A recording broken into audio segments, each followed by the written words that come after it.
when I started in cryptocurrency, I wanted to know how I can get a certain amount of Bitcoin, say. So they asked me for dollars. I have to pay dollars, and then the dollar loses its identity. It converts into Bitcoin. And then where it goes, where it comes, I thought it was an attack on dollar, this Bitcoin. Am I right? I mean, it's a attack. It's not an attack, but it is. It parallels the whole fiat currency thing, and to the dollar, since it is the strongest currency, you could say that. So, in a sense, what they were getting you to do was to convert to go into Bitcoin rather than into dollar, which eventually, if enough people do that, will obviously weaken the dollar and strengthen a parallel currency. That's not how it's panned out, but that really, if you look ahead 50 years from now and the trend continues, that it's a strong possibility, which is also which is why most central banks, including the Fed, initially was so much against Bitcoin and cryptocurrencies. Good afternoon to the audience. This is your MC Tasneem Akolawala. Welcome to VLF, arguably India's first and only non-fiction festival in central India. We function online similar to all other established festivals, but with a difference that we have only non-fiction authors in action here in Nagpur. Non-fiction in action. As per this unique tradition, we have organized successful run-up events and are finally at the crux. Our annual extravaganza, this two-day festival wherein you will witness discussions on non-fiction books related to business, culinary science, current affairs, corporate culture, banking, finance, cinema, sports, history, and of course, cryptocurrency. Dear readers, gear up to stack your bookshelves with the latest author signed copies. Readers of non-fiction, readers who strive for knowledge, knowledge which celebrates diversity of heritage, culture, and language in myriad ways. One such confluence comes in action with writing. So here we are bringing an author of non-fiction in action. Before I begin the introduction, I would like to thank our moderators and also our partners. The partners are AD Photography, Infoceps Foundations, Billboards, Asset Digital Films, Crossword, Prabha Khaitan Foundation, Naivedyam Restaurants, Persistence, Alag Angle, SMS Invocare, and HelpLink. I'm so glad to see the future of our world which is interested in cryptocurrency. Welcome, children. So, we move on by the introduction of our dynamic moderator, Mr. Abhay Saraf. Abhay Saraf is a devoted family man, a businessman, an avid reader, and a professional engineer. All traits which he inherited from a long line of entrepreneurs. He also loves food, movies, and television, traits which are accidental evolution. Abhay has grown up and lived in villages and cities of various sizes, languages, and cultures. His worldview is shaped by these educational and work experiences as an entrepreneur. Abhay has established Bushel Technologies, which is a 100% export-oriented software development company. He believes that the trying to compete on the world stage helps bring out the best in everyone. He is helped by his wife Nikita and his father Ajay. They hope to sustain the organization and pass it on to his daughter Rashi when she grows up. Abhay believes that reading is essential to live a worthy life and promotes it through a variety of initiatives. One of those efforts is contributing to the organization Vidarbh Literary Festival. Welcome, Abhay Saraf.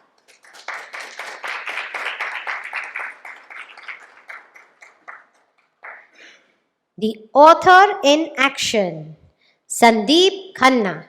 Mr. Sundeep Khanna is a business journalist with a career spanning over 3 decades, both in the corporate and editorial world.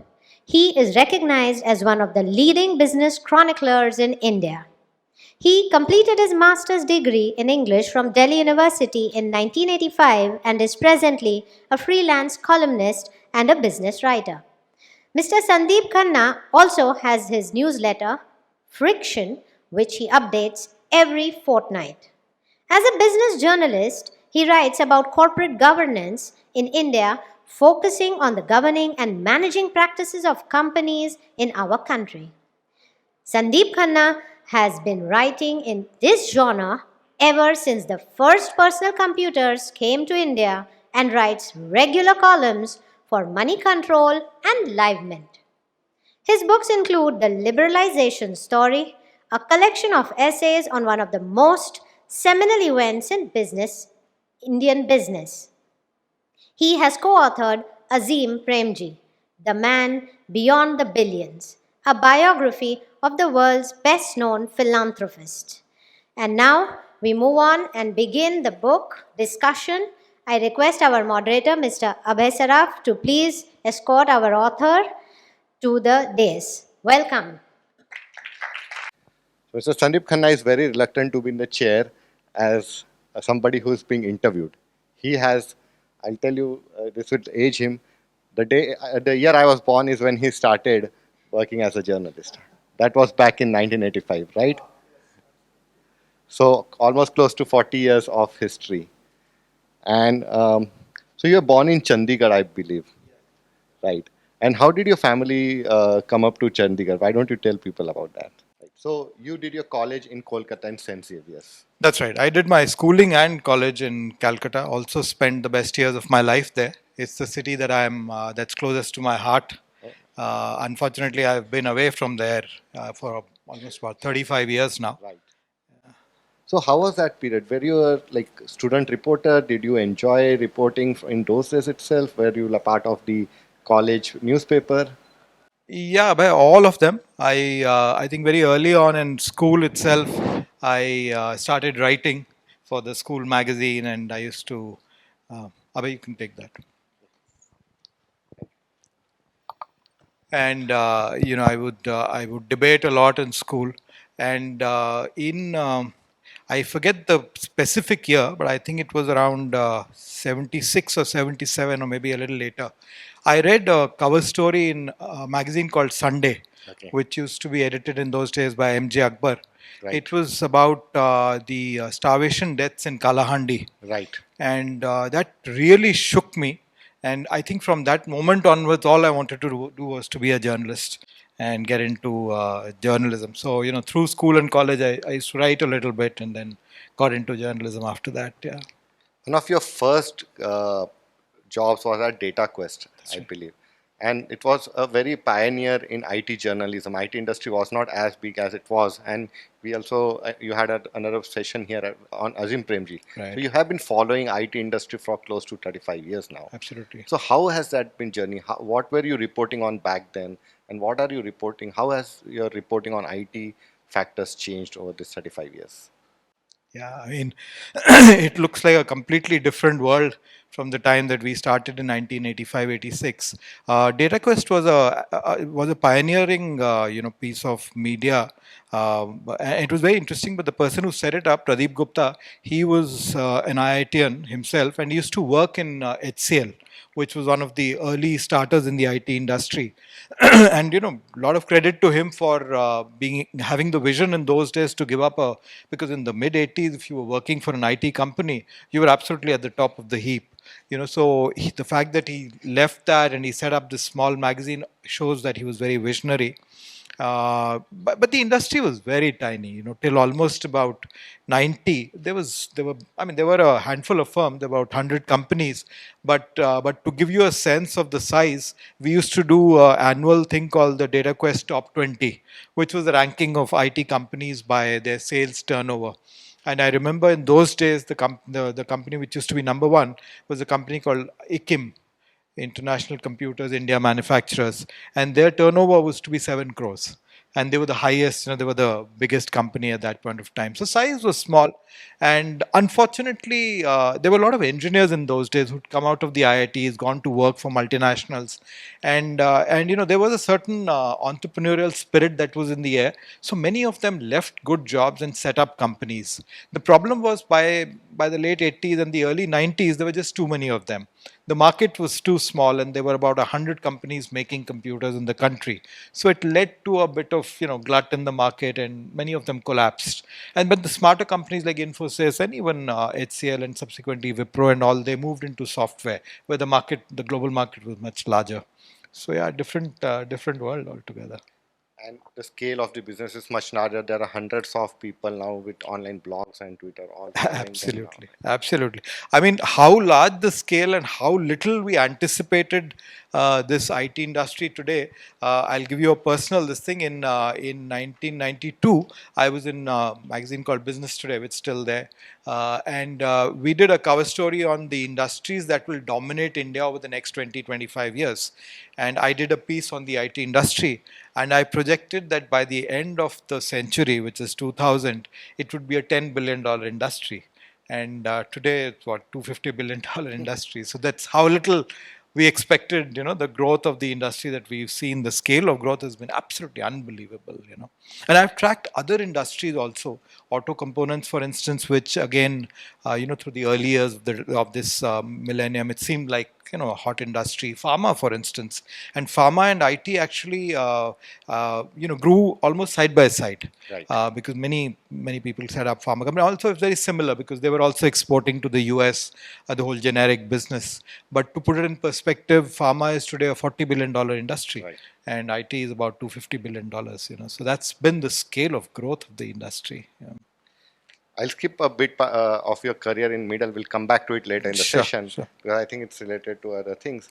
But then you spent another 10 years as executive editor at Mint. Yeah, yeah.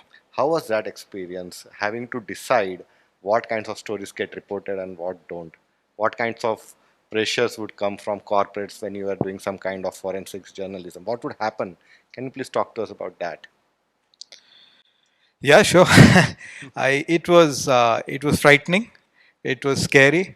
Anyone who's here who's been a journalist will know what it's like when you go to sleep at 10:30 or 11 in the night, and next morning, you know that the story that you've kind of that you've put in the paper on page one is going to attract a lot of flack from companies. Business journalism in India over the last 15-20 years has changed dramatically. There used to be a much more cordial relationship between companies and the media through the 90s. In the first flush of liberalization, companies were also very happy to talk to journalists, meet them. In the last 10-15 years, the relationship has become much more antsy. Right. So it is scary, but at the same point of time, I remember we did a series of stories on ICICI Bank where Chanda Kochar was held guilty of a lot of this thing. Also in Yes Bank, there was enormous pressure. In particular, I remember Yes Bank was very, very difficult. They would send us threatening letters, and to be fair, the people who bear the brunt of the flack is really the reporters in the field. And even as we talk, my co-author on the Azim Premji book, he's been banned by Wipro and Infosys from attending their quarterly calls, their meetings, their Right. press conferences, because of a series of stories that he has done. But at the end of it, when you get into the business of being a journalist, that's really the thrill of the profession. It's a very satisfying thing when you've kind of helped break a story, and subsequently it pans out like that, and you believe that you've done some service, even if it is small, to people in general. One of the reasons I am asking this is because we are going to talk about crypto in a minute, right? And crypto is an industry which attracts all kinds of characters, Sure. right? It's not like the top pedigree people involved always over there. No, no, And no. so that's a very fascinating side of the business we'll come to in a minute. After retiring from Mint, I think you have gone back to writing a lot. I've seen that you have over 400 articles on money control alone in the last 2 years. So That's right. now, how's that prolific writing? How do you get inputs? Like, how do you decide which stories to write about? And how is that informed from your executive editor days in sense of obviously these are the people I want to write about, these are the topics I want to write about. Because when you have reached 35 years of experience, you have a personal bias about what you really care about. So please tell us about how you select what you write about. Yeah, mostly the the dictates of the website or the paper that you're writing for is to stay with the news, to stay with whatever is trending at that point of time or whatever is topical. I normally, since I do what is loosely called an opinion piece, I try and give a different angle to whatever I'm trying to write or present a different facet of the same issue. But having said that, once I'm freed of the job of being an executive editor or being a journalist, it gives me more space and time to think, to read a lot more, which is something that we don't get to do when we are practicing journalists, not enough of it at least. And also, I read other journalists, I read other columns, whether it's Tom Friedman in the US, in India, Paranjoy, or any of these people, and I'm kind of inspired by them to explore my own abilities, which maybe I didn't do over the 35-year career as a journalist, where you tend to follow what's needed to be done. So I look at the news, I look at unusual news that catches my attention, and increasingly I try and do what I think I have some expertise in. I don't have too much expertise, but I do have some expertise in understanding why companies are doing what they are doing, and going into the reasons why some of the decisions that they make why they've made those decisions. So I write a weekly column for Money Control where I essentially stay with corporate decision making. Why did this company make this decision? For instance, I wrote about the Sony Z breakup recently, and I tried to understand where Sony might have erred in taking the decision that that was forced upon it. So yeah, mostly it's stay with the news, try and see if you have a different angle, see if you can bring in something else. Those are really the parameters that you look at. I think one of the reasons you now can decide why companies make the decision is that break you took from journalism and became an operator. And this was back in 99 with Metaphase Consulting. Absolutely, Right? absolutely. Please tell us about that. Yeah. Yeah, so that is a good example of not dabbling in something where you don't have any expertise. In 1999, there was this huge dot-com craze. Everybody was getting into the business of setting up websites. So along with a few friends, I left journalism. I set up a company called Netaface, and we set up one of India's first online e-commerce sites. It was called doppel.com. Um, I had absolutely no idea how to run a business. Nobody in my family has ever done any business, and it suffered the fate that it deserved. In 4 years' time, I had to shut it down. I had blown away all my savings, and my wife told me, "Now you either go and get a job, or or you out of the house." So I came back to journalism after that. But it was a very valuable experience. It also taught me an appreciation of business. As journalists, we tend to look down upon decisions that people take in business and say, "Ye to failure hai, this guy has lost it, loser." But those 4 years, the it was a very tough time, very difficult time for me, personally and professionally. But I learned an appreciation of business and the contribution of business, that without small, large, medium business, I mean, no country can go anywhere. So it was a very valuable phase of my career, and I think I was a better journalist when I came back than when I actually started that So it's a different kind of a college education. I would say street education which you get in those 4 years. Absolutely, absolutely. Let's talk about what it meant to be an early operator of e-commerce, right? So we've talked about this before, which is when people saw what was happening at Amazon in US, there was an infrastructure in place. We've talked about the US Postal Service being available, people ordering from Sears catalog over there, and people having this concept of credit cards and debit cards to make payment. How was that experience of running on one of the earlier operators, shipping, collecting payments, and then that trust in being able to order remotely? How was India back then in terms of this facilities? Right. No, Abhay, thanks very much for educating me in a sense about it. Over last evening, we were sitting and chatting about it. But you're right. I mean, the two preconditions for success in the e-commerce business: one is shipping, and one is billing and payment system that you can trust, were missing in 99 2000. So the only way was to actually deliver using courier services, or to send your own people, which is obviously an exorbitant in this thing. And there was no online payment system at that point of time. Even credit card usage in India was very, very low. It's still low, but at that point of time, it was almost it was minuscule, absolutely. So the only payment system that we could use when we first started off was cash on delivery. You take a product and the guy gives you actually cash, or and in a lot of cases people would say, I'll give you a check, and in a lot of those cases the checks would bounce, obviously, and by then the product had been used. So it was a disaster, absolutely. And then after the first year, our I mean, the credit that we'd given out in the market, in the sense of people having bought products and not actually paid for it, was so high that we had to discontinue the payment system. Right. And after that, it just became a question of how do you make money then from the e-commerce business Right. if you're not charging. So yeah, it was difficult. And also, it's a good lesson for any entrepreneur that when you want to start a business, you may have a great idea, but you have to look at the ecosystem around you. Are the parameters for success with your idea already present, or are you going to be needing to depend on others for creating that backbone? So today, somebody who gets into the e-commerce business has a fairly large, well-developed ecosystem for both deliveries and for payments. And I think that's an important thing to keep in mind. Do you remember how much it would cost you as a company, percentage wise, when you are doing this cash on delivery transactions?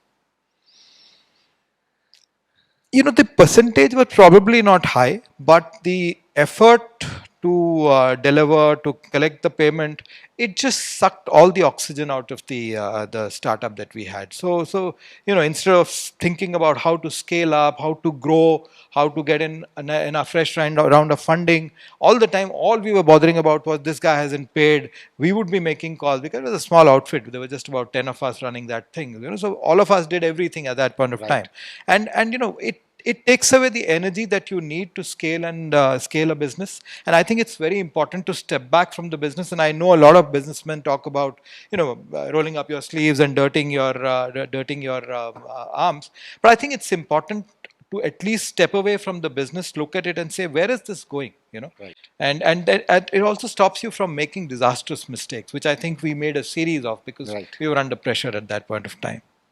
One of the figures I read, and it might not be accurate, but Flipkart, it said, okay, debit card, credit cards used to cost 2% of your, that was the Transaction. cost of transaction back in 2010. But they had to do cash on delivery because people did not trust the money systems, online systems, is they would pay 10%. And that sounded like huge, but that was the cost of doing business, right? And now, yes, there are limitations on how much you pay online, but it's still somewhere from 0.5% to 2% where companies are paying. And in here is one of the genesis of what we talk about cryptocurrencies today, right?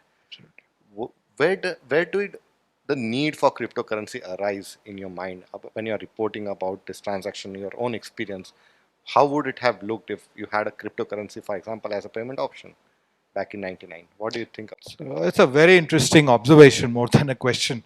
And to the extent that, regardless of whether it's a good thing or a bad thing, cryptocurrencies are a completely parallel payment system stream. Right. And I think that was the genesis of it. If you look at, we've talked about it in the book on Satoshi, who's supposed to have been the founder of cryptocurrencies. He talks about that there has to be a system whereby two people who want to transact, buy and sell a product, don't need an institutional authority or a completely third-party service to provide the trust that is needed. Correct. So, like you said, if today I want to sell you a product and you want to buy it, one, the two of us decide the value of that product, and two, we need a system which is different from what the central banks or that provide us, which is, I think, the genesis of cryptocurrencies. And it's got much abuse today, and there are a lot of problems about it.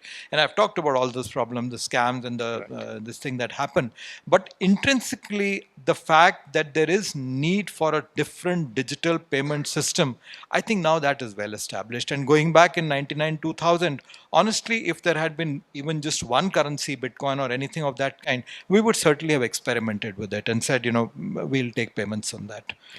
apart from the transaction cost of what you're talking about, having the middleman in there, there was also the concept of chargebacks, which is still even today, where people again would use the service or the product and then they'll say, okay, I did not actually want to pay for it, and then it goes into arbitration, Loop, which yeah, becomes complicated. absolutely. So, do you think cryptocurrency as it exists today or something in the future will be able to solve those kinds of problems? So, I mean, honestly, the last 20 years, we've seen a lot of development in terms of digital money, UPI, and all of these other payment systems have come in. So things have anyway gotten much simpler, even Right. without cryptocurrencies. Today, if somebody buys a product, it's much easier to pay online and to verify that system. In between, you had PayPal, which was an intermediary digital system. Today, even Right. that is not needed. You Right. can pay Right. directly.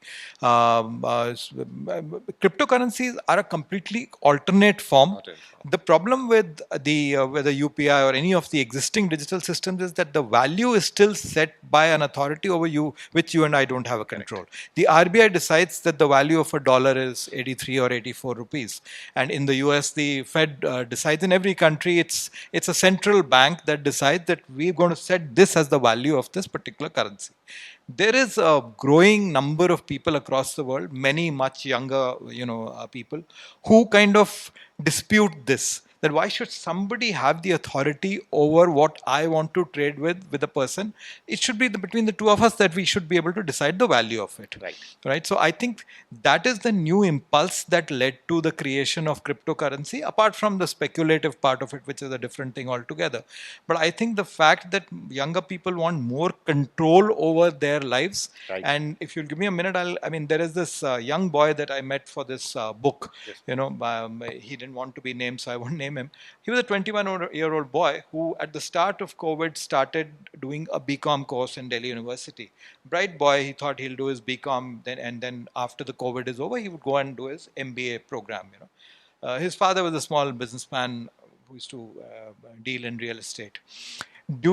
Just before the COVID thing, if you remember, there was the Yes Bank crisis. And for a period of almost 45 days, people's deposits were frozen by Yes Bank because it was going through its own trouble. So this boy was telling me that for 45 days, my father had put all his savings and his money in Yes Bank, and we couldn't, beyond a certain point, we couldn't withdraw the money.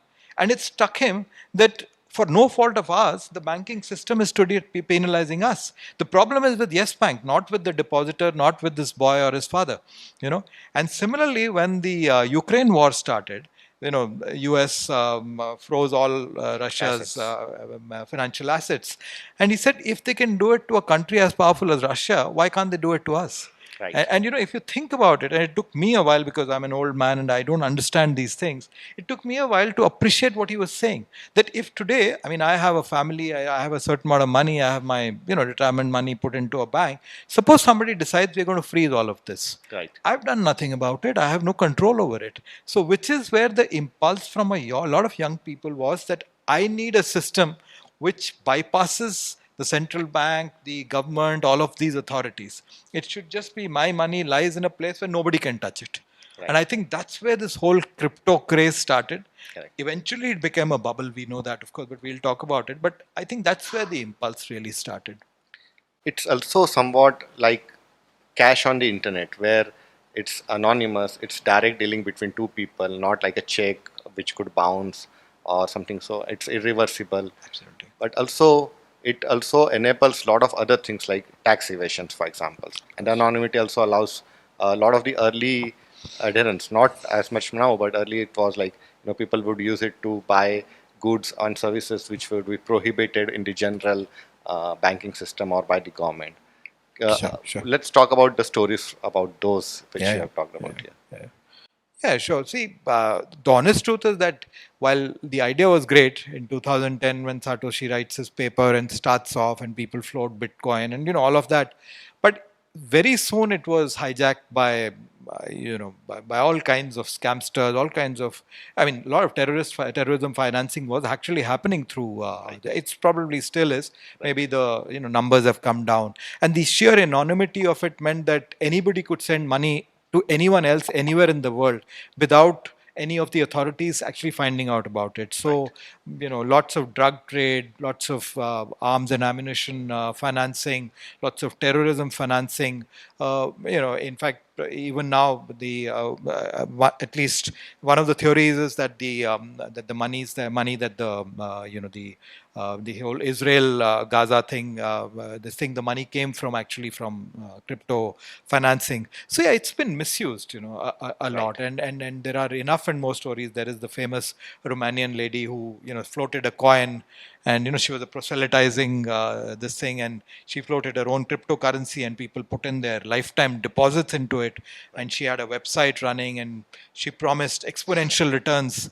And unfortunately, all of us fall victim to the lure of exponential returns. Somebody tells me, I'll take your 100 rupees and I'll turn it into a lakh tomorrow.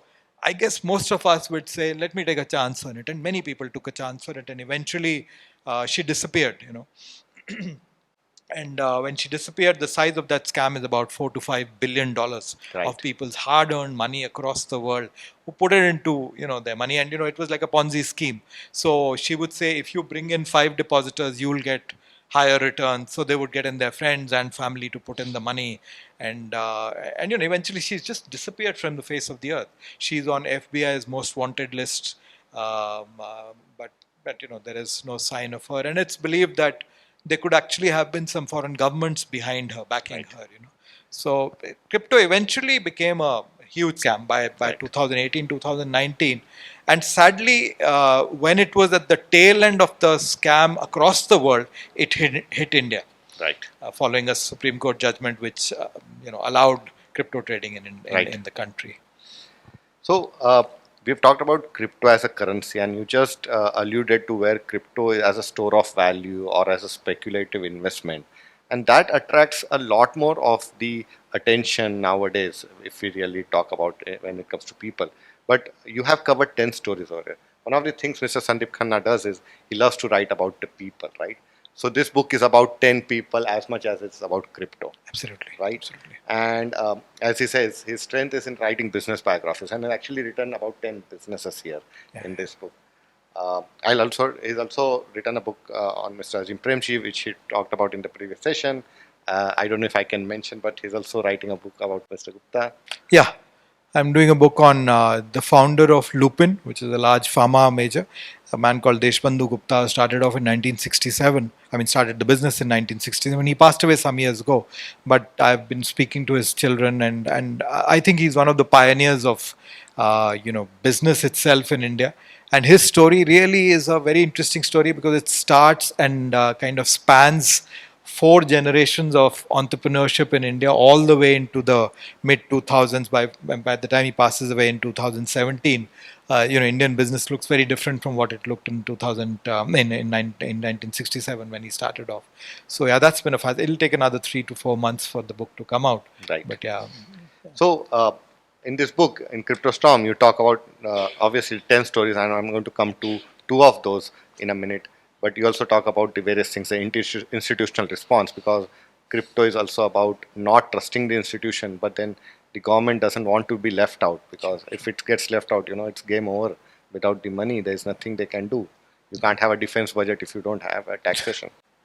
So I'll tell you about my story. But what is your favorite story in this book? Of the 10 people, who's your favorite character? It has to be this young boy that I mentioned, because for various reasons he was when I met him first, I'm as a reporter for the last so many years, I've met many people for stories that I do, and this was the first time I was meeting someone, interviewing someone who addressed me as uncle. So that was a bit of a shock. And then we met at a bar, which is where I normally meet sources for stories. And so I asked him, what will you have? And he said, I'll have an Oreo chocolate shake. And that knocked the wind out of me. Nobody I sat with has ever had a chocolate shake.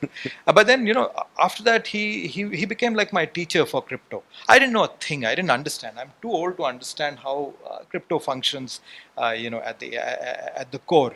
And he would patiently explain to me. And he would also, at the end of 1-2 hours of explaining, patiently tell me that, "Aapko nahi samajh aayega, uncle." And he kept telling me you should put in some money into crypto. I said, are you crazy? I don't have the kind of money to. And the thing is that just to conclude the story of the reason why it's my favorite story is that by the time the book was published, Bitcoin and many other coins had actually slumped almost 70 to 80%. And this boy, he had given up his dreams of doing any MBA. He used to just sit at home and trade in cryptocurrencies. And he had a fairly large portfolio adding up to about 10 lakhs at that point of time. And so his portfolio obviously crashed following that. And by the time the book came out, I used to send him a WhatsApp, and he sent me that, that crying whatever thing saying I'm this thing. And then when the book came out, I told him let's meet, and he sent me this thing saying I'm doing very well now because Bitcoin has now rebounded almost, it's up to its highs. And he said, by the way, do you know a good chartered accountant? And that really summed up the boy story. Right. That's my favorite story from. You said something very interesting, which is cryptocurrency is still in a phase where people have to understand a bit of it to be involved with it, right? So for example, my grandmother did not need to understand how mobile phone towers work to make a phone call to their grandchild, right? But there are a lot of entrepreneurs mentioned in here who are making that effort to make it seamless, make it actually a non-technical way, a functional use. And one of those story, and actually one of my favorite stories is one of Mr. Ashish Singhal. And I think I would like you to read a quote from the book, his concluded chapter, but the entire story is very interesting. I think it's very close to my heart because of it represents somehow aspirations we see in Nagpur when you see entrepreneurs and young people in Nagpur trying to do something. And I think this is the book. This is on Mr. Ashish Singhal. He's a small town entrepreneur. But I'll let you set the context. Yeah, sure. This is a wonderful story. Ashish Singhal, is a crypto entrepreneur who set up one of the exchanges through which you could trade in cryptocurrencies in India, Coin Switch. The interesting thing was that he didn't go to an IIT, or which is typically where a lot of Indian entrepreneurs currently have come from, and VCs also tend to fund. If you're an IITian or if you're from an IIM, you tend to raise funds much more easily. But if you're not from any of those, and in particular if you're from a small town, which is what Ashish was, he was from Meerut, which is a small town in India. He did his engineering in a engineering college in Delhi. And when I met Ashish for this book, we spent 2 hours. He was the quintessential small town boy whose dreams, however, were very big. And he's gone through his ups and downs. But this passage that Abhay very smart has pulled out, it's worth reading or reading out to you, and I'll do that. Most of them also haven't had the comforting backing of large India focused venture capitalists who could provide advice and guidance on negotiating the tricky business of managing the environment as well as juggling finances. One reason so many of them coped and did well was their background in gritty small towns, where life is not as smooth and easy as it is in the bigger metros, and pathways to glory are far more onerous. It is a story that's being repeated across domains ranging from sports to business, best exemplified in the success of people like India's former cricket captain Mahendra Singh Dhoni, who came from the town of Ranchi, considered the boondocks of Indian cricket, to lead the team to World Cup glory across 2 different formats.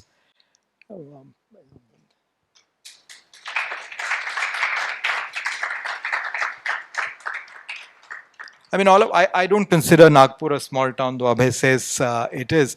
I think Nagpur is a big town. But I think the Two India story now really is playing out across domains, across businesses, across other arena sports in particular. And really going forward, if I was betting on the Two Indias, I would bet on small town India, because the sheer hunger for growth, for dynamism that you see in people from outside the big four metros, and that includes people like me. I am essentially a Calcutta and Delhi person. Is quite amazing. It's quite the audacity, the desire to want to change and do something different. It's in the smallest of town, and in this book, I spoke to people who were doing it in places like Udupi. which is really a small town, and they're doing various kinds of things, not just trading in cryptocurrencies. Many of them are miners, which are an essential part of the crypto business, looking for completely parallel careers which we don't even think of, outside. Today I know it's passe to talk about engineers and doctors, but even the fashion designers, for instance, very much a current this thing. They're going well beyond that. Finger artists, I mean, hand artists, these are professions which at least I hadn't heard of, and I'm very buoyant on that. Right. I think it's time for us to throw it open to questions and have audience get their questions answered. Happy to. All right. They're right there in the back.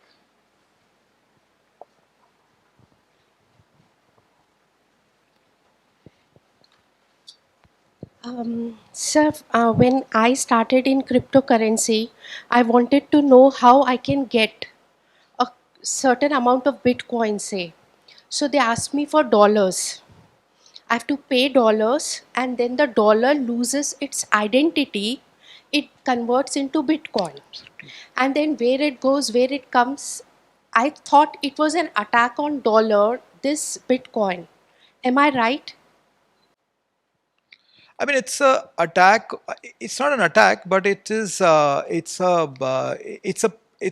parallels the whole fiat currency thing, and to the dollar, since it is the strongest currency, you could say that. So, in a sense, what they were getting you to do was to convert to go into Bitcoin rather than into dollar, which eventually, if enough people do that, will obviously weaken the dollar and strengthen a parallel currency.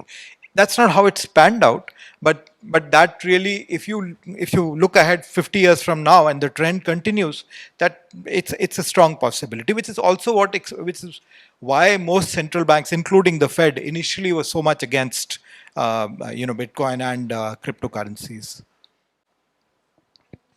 So, Normally, any individual or any organization who wants to deal genuinely, they would like to deal in a currency which is more authenticate or more trustworthy. Whereas in crypto, the recent fall and then again rise, a normal, say, genuine dealer would not like to deal in that, and that may be used more for other negative purposes, which you already said. So, in that light, how you see the future of the crypto in coming years? So I'll answer that in two parts. First, let me just clarify that by no means in the book or even outside the book am I batting for cryptocurrencies. I would not advise anyone to get into cryptocurrency.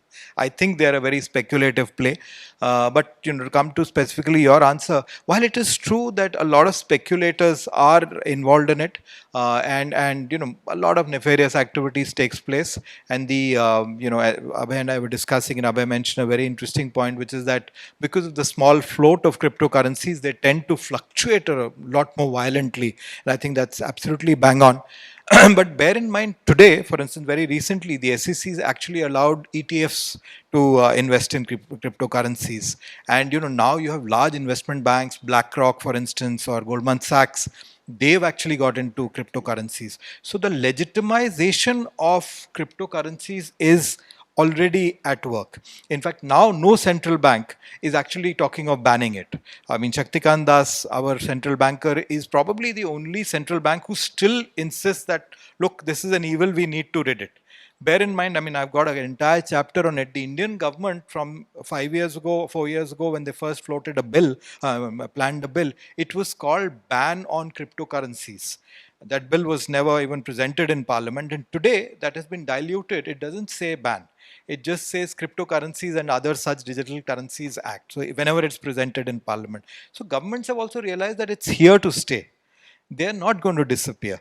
So now there is a legitimization that is happening in institutionalization that is happening, and the trust that you're talking about will probably slowly come in into a few currencies. Most of them will remain speculative bubbles, and I think best avoided by most people.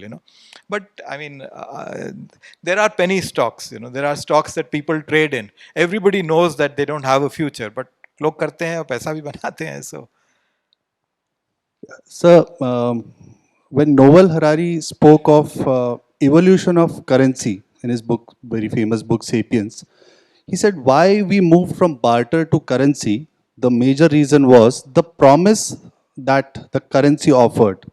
Like if I give like one silver coin to you with a promise that the king says, "This is my guarantee." This is how currency evolved, right? Don't you think crypto is challenging the very idea of currency? Because if there is no promise of a, like say a bank, a governor of RBI or anyone, the very idea of currency is under question. Are we moving to a modified version of barter? Is a specific question I would like you to answer. I think that's a brilliant observation more than a question. You said it absolutely, and whether or not it actually happens, we don't know. We don't know how it's going to play out over the future. Whether there'll be something completely different. So today we are focused on fiat currencies, this new beast called cryptocurrencies. We don't know. Maybe there's something completely different. But I think two things have happened. The trust that you talk about. When the silver coin was given, the king said this value is not going to change. You can trust on that. That trust has eroded over the last 25, 30 years. Central banks have played havoc with currencies, and you know that. It's not just, I mean, we only look at our own currency or the US dollar. We look at Venezuela, for instance. The Turkish lira, I was shocked absolutely. In the last 2 years, it's lost 60 to 70% of its value. Now, think of an old man my age, for instance, who's put his money in the bank and said, I've done my bit for my retirement. So whatever I've put in, whatever, 1 lakh or 10 lakhs or whatever, and you realize that just less than 2 years later it's not 10 lakhs, it's actually down to 6 lakhs, purely because your currency has eroded. So I think that faith, that trust has got shaken over the last few some decades, and leading people to then explore other opportunities, other options. And while crypto is not strictly barter, because at the end of the day, it still is a currency of some form. You will collect those coins in your wallet and use them according to whatever you do, which you couldn't do, say, for instance, in barter. It is closer, however, to that older system than the new system of fiat currency. Because but the point is that even in cryptocurrencies, many of them, I mean, what do you talk about? There are currencies, Terra, for instance, 90% in one day or one night it loses its value. So I think we are moving towards a new form of digital exchange. I don't think it'll ever be barter, because money plays much too important a role in our lives than it did when the barter system was there. But it's certainly worth exploring this issue, and I'd be very glad if you read up more and tell us about it. One of the things, one of the stories in there is about El Salvador, which is like at the other end of this whole story, where governments view them as competition, but a currency which has been adopted as a fiat currency. Can you please tell people about that a bit? Yeah, that was actually the strange part. A number of countries, but El Salvador in particularly, actually legitimized Bitcoin and said that Bitcoin will be accepted like any other the national currency, and they set up Bitcoin ATMs where you could go. And actually, I've seen a couple of Bitcoin ATMs in the US also, where you can go and pull out Bitcoin. And the president of El Salvador, he became a kind of a proselytizer for Bitcoin, and to encourage and incentivize people to use Bitcoin in their daily lives. I think they gave them 30 Bitcoin. I've forgotten. No, it couldn't be 30, but certain number of Bitcoins to start with to everyone, and said, you can start using this Bitcoin. The experiment hasn't worked. It's been a complete disaster at this point of time. The value has gone down. Their own currency is down, and it's again being used for purposes which it was not meant to be. So yeah, the El Salvador experiment, I think Panama also experimented with it. But the more popular experiment is digital currencies by central banks, which are saying, then why go to Bitcoin, which is not supported by any authority, like he said, but we'll back digital. There has been an Indian central Yeah, bank. I've received messages for e-rupee Yeah, from you can do it with the government banks. website. Yeah, absolutely. apart from the technology just working as currency, I've also seen you talk about Ethereum in here, which is a more of a without involving intermediaries writing digital contracts. So it's not just about money transactions we are talking about, right? This whole technology is also being leveraged for other aspects and organizing other forms of distributed finance. Yeah. Can you please tell the audience about that as well? Yeah, yeah, that's the core of it. Thanks for pointing it out. I mean, the whole encryption technology, it isn't just limited to money, like you rightly said. And in fact, in the book, I talk about a person who runs a company in Bangalore called QNew Systems, which is using encryption technology for completely different purposes, including for the RV for the armed forces. And they've also used it for so when this whole business of getting a code from the bank when you do it, now that lends itself to fraud and to being hacked. So anything that is currently being hacked, they're saying that you can use encryption technologies to prevent that. So there is a lot of work in the whole area of encryption which goes beyond these cryptocurrencies, and I think in a sense that really led is the big hope for crypto as well. Please. I don't know the time. Uh, I see a future of, or in future, the Facebook, Amazon, these WhatsApp, they are coming up with their own currency, and it is circulating all around world. So, have any thought on this? So strictly, they're not coming up with their own currency. Those are their payment systems. So they're allowing people to use their WhatsApp payment system, but the currency still remains the same, whether it's the central currency in India or US or wherever. It's just the payment gateway that they are enabling, because Facebook experimented with this own this thing. I don't think it's going to go. I mean, maybe they have the support of it. But lots of people did that. Even Elon Musk was backing a coin, this thing. I guess people will experiment, and I believe that eventually it will come down to 4, 5 cryptocurrencies that we'll trust. Just like fiat currency. Also, today we won't, for instance, go and buy the Nigerian currency or the Venezuelan currency. That is basically the euro or the dollar, maybe a few other currencies. So that's how it will boil down to. But it still doesn't mean that there won't be these kind of coins. Because just like today, everybody has all kinds of currencies. Every country has its own currency, no matter what the value of it is.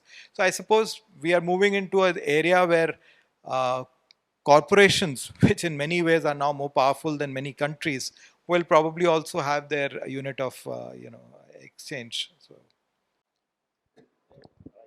The genesis of crypto. Thank you, Abhay Saraf, for your articulate questions, which led to an absolutely fluid conversation with none other than Sundeep Khanna. Thank you, Sundeep Khanna, sir, for your invaluable insights, which were presented with very, very candid, absolute candidness, which show your humility. Thank you once again.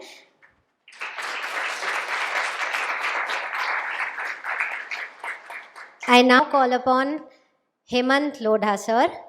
Hemant sir is the prime partner of VLF. He's been there with VLF since inception. He has given his money, blood, time, infrastructure, everything to VLF. I request Hemant sir to please present a token of appreciation to Sundeep Khanna.